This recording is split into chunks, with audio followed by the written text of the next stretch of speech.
Hi, and welcome to the miniature bear making class. My name is Laura Lynn, and I'm going to show you step by step how to make Rocco, the 4-inch fully jointed miniature teddy bear. Now that you've got your pattern pieces cut out, go ahead and get everything together. Have your fabric in front of you. Check to see what direction the fur is going in.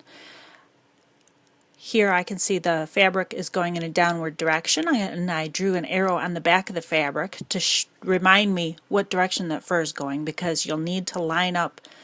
All the pattern pieces have arrows on them, and they need to go in the same direction as the arrow that you draw on the back of the fabric. So after you've got that figured out, go ahead and lay out all your pattern pieces.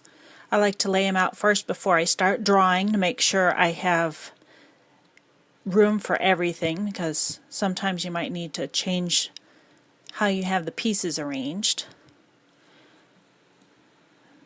This pattern leaves plenty of room, and you'll notice there's no arrow on the foot pads because those are on felt. Those are going to draw out on felt, not on a fur fabric.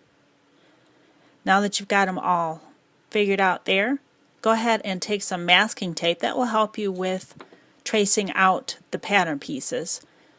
If you take some masking tape, just put a little roll of tape on the back of each pattern piece. That will help keep them in place as you trace around each pattern piece.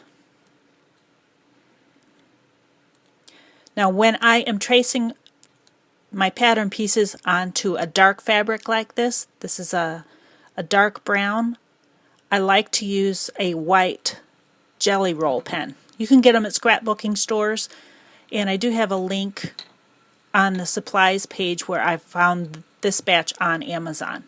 So you go ahead and you trace around all of your pattern pieces, and remember to mark all of your joint markings, and then also all of the other pattern markings where you're going to leave everything open when you sew, because you have to leave places open so that you can turn the pieces right side out after you have sewn them together. Don't forget with the foot pads that there's a couple of markings on there. Those will help you put the foot pads into the feet easily, so make sure you get those markings in there. And we'll see you in the next lesson.